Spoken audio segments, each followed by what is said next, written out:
वक्फ संशोधन अधिनियम को चुनौती देने वाली याचिकाओं पर सुनवाई करते हुए सुप्रीम कोर्ट ने आज केंद्र सरकार से नए कानूनों के कई प्रावधानों, खासकर वक्फ बाय यूजर संपत्तियों के प्रावधानों पर कड़े सवाल पूछे। कोर्ट ने केंद्रीय वक्फ परिषद में गैर मुसलमानों को शामिल करने के प्रावधान पर भी सवाल उठाया और सरकार से पूछा कि क्या वे मुसलमानों को हिंदू बोर्ड का हिस्सा बनने की अनुमति देंगे। कोर्ट ने केंद्र से इस पर भी जवाब मांगा है कि अगर किसी पुरानी मस्जिद के पास कागजात नहीं होंगे तो उनका रजिस्ट्रेशन कैसे होगा। तो चलिए आपको सिलसिलेवार तरीके से बताते हैं कि वक्फ कानून को लेकर आज देश की सर्वोच्च अदालत में क्या क्या हुआ। सुनवाई के दौरान सीजेआई संजीव खन्ना ने स्पष्ट किया कि सभी याचिकाकर्ताओं को सुनना संभव नहीं होगा, इसलिए चयनित वकील की बहस करेंगे और कोई भी तर्क दोहराया नहीं जाएगा। मसले पर सुनवाई होनी चाहिए। कोर्ट की तरफ से भी कुछ सवाल आए और उसमें जो बड़ा सवाल जो था, दो मुद्दे थे जिस पर ज्यादा चर्चा हुई। उसमें एक था वक्फ बाय यूजर, जो इस कानून में इस प्रोविजन को हटा दिया गया है। तो इस पर सुप्रीम कोर्ट ने सवाल पूछा कि वक्फ बाय यूजर, इस देश में ऐसे तमाम मस्जिदें हैं, तमाम इमारतें हैं, तमाम संपत्ति है जो वक्फ बाय यूजर है, और वो तब की है जब अंग्रेजों के जमाने की पहले की है, जब रजिस्ट्रेशन का प्रावधान नहीं था, वक्फ बोर्ड नहीं था, ऐसा कोई रजिस्ट्रेशन नहीं होता था। तो ऐसे में उन्होंने सरकार की तरफ से पेश हो रहे सॉलिसिटर जनरल से पूछा कि अगर आप उन इमारतों और उन संपत्ति के सेल डीड मांगे, दस्तावेज मांगे, तो भला ये लोग कहां से देंगे। तो इस पर कोर्ट को ऐतराज था और कोर्ट ने तब कहा कि ऐसे कुछ प्रोविजन हैं जिस पर हमें अंतरिम रोक लगाना होगा। कोर्ट ने एक बात और भी कही कि संसद से पारित कानून पर बगैर विस्तृत सुनवाई के अदालतों को कोई रोक नहीं लगाई जानी चाहिए, लेकिन ये जो प्रोविजन है, ऐसा प्रोविजन है।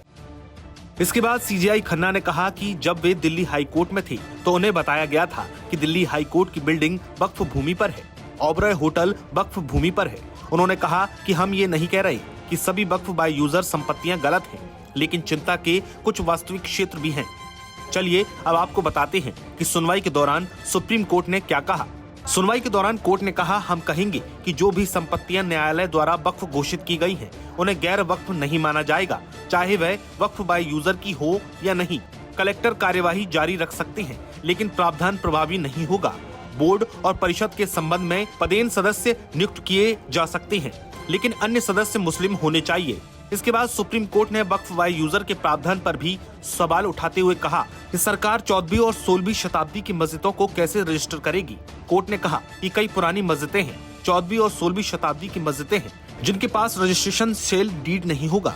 ऐसी संपत्तियों को कैसे रजिस्टर करेंगे, उनके पास क्या दस्तावेज होंगे। ऐसे में वक्फ को खारिज कर देने पर विवाद ज्यादा लंबा चलेगा। हम ये जानते हैं कि पुराने कानून का कुछ गलत इस्तेमाल हुआ है, लेकिन कुछ वास्तविक वक्फ संपत्तियां हैं जिनके इस्तेमाल के दौरान लंबे समय से वक्फ संपत्ति के तौर पर पहचान हुई है। वक्फ बाय यूजर मान्य किया गया है। अगर आप इसे खत्म करते हैं तो समस्या होगी।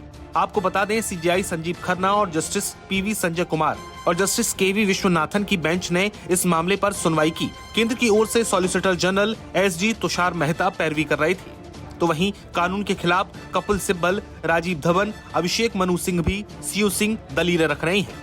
तो चलिए अब आपको बताते हैं कि कोर्ट में याचिकाकर्ताओं ने क्या क्या दलीलें रखी।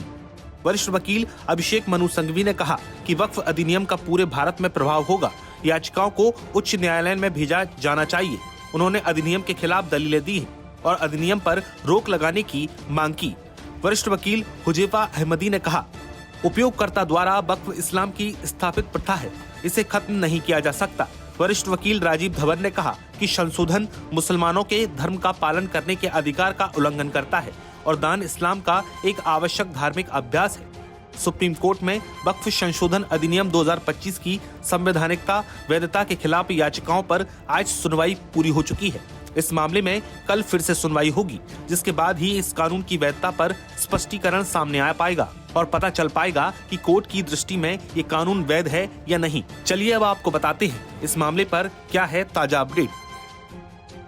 कोई आदेश पारित नहीं किया है। कल 2 बजे एक बार फिर सुनवाई होगी और तब कोर्ट कोई आदेश पारित कर सकता है। अंतरिम आदेश जो भी होगा, अंतरिम आदेश होगा, क्योंकि 100 से अधिक याचिकाएं हैं, दोनों पक्ष की याचिकाएं हैं, सरकार की दलीलें होंगी, तो ये सुनवाई लंबी चलेगी मतलब कई महीने लग सकते हैं इस मसले में के निस्तारण होने में। और एक महत्वपूर्ण बात और कि मुर्शिदाबाद में इस कानून को लेकर जो हिंसा हो रही है, उस पर सुप्रीम कोर्ट ने चिंता जताई और सुप्रीम कोर्ट ने कहा कि जब मामला हमारे पास है, हम जब इसे देख रहे हैं, उस दौरान अगर ये हिंसा हो रही है तो ये ठीक नहीं है, ये चिंता की स्थिति है। तो मुर्शिदाबाद में हिंसा पर सुप्रीम कोर्ट ने चिंता जताई है, सीजेआई ने चिंता जताई है। कल 2 बजे फिर सुनवाई होगी, तब तक सुप्रीम कोर्ट ने कोई अंतरिम आदेश नहीं दिया है। वक्फ संशोधन कानून के जो प्रावधान लागू थे, जो आए थे, जो जैसा है वो अभी भी वैसा ही है। कल 2 बजे सुनवाई के बाद सुप्रीम कोर्ट अगर कोई अंतरिम आदेश पारित करता है, और हो सकता है कि आज जो संकेत दिया था, हो सकता है कि उसी तरह का आदेश पारित कर दे, या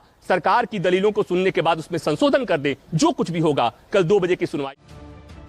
कोर्ट में मुस्लिम पक्ष की ओर से दलीलें देते हुए कपिल सिब्बल ने एक्ट पर सवाल उठाए और कहा, वक्फ बोर्ड में हिंदुओं की एंट्री कर दी गई है। ये संविधान के आर्टिकल 26 का उल्लंघन है। आर्टिकल 26 धार्मिक संस्थानों के संचालन की स्वायत्तता देता है। अब नया वक्फ एक्ट उस स्वायत्तता को छीनने वाला है। अब तक वक्फ काउंसिल और बोर्ड के मेंबर मुसलमान ही होते थे, लेकिन अब हिंदुओं के भी इनमें एंट्री होगी। ये तो संसद में बनाए गए कानून के जरिए मूलभूत अधिकार को छीनने जैसा है। कलेक्टर को ये ताकत दे दी गई है कि वह तय करे कि कोई संपत्ति वक्फ की है या नहीं। यदि कोई विवाद हुआ तो ये शख्स सरकार का प्रतिनिधि होगा। इसके अलावा मामले में ये व्यक्ति जज की भूमिका भी अदा करेगा। ये तो असंवैधानिक है। ये कानून ये भी कहता है कि जब तक कलेक्टर की ओर से ये तय नहीं किया जाता, तब तक किसी भी संपत्ति को वक्फ की प्रॉपर्टी नहीं माना जाएगा। नमस्कार, मैं हूं मानक गुप्ता। अगर आपको हमारा ये वीडियो पसंद आया हो तो इसे लाइक और शेयर जरूर करें, और हाँ, हमें सब्सक्राइब और फॉलो करना ना भूलें, ताकि आप देश और दुनिया की कोई खबर मिस ना करें। तो जुड़े रहिए हमारे साथ और देखते रहिए न्यूज़ 24।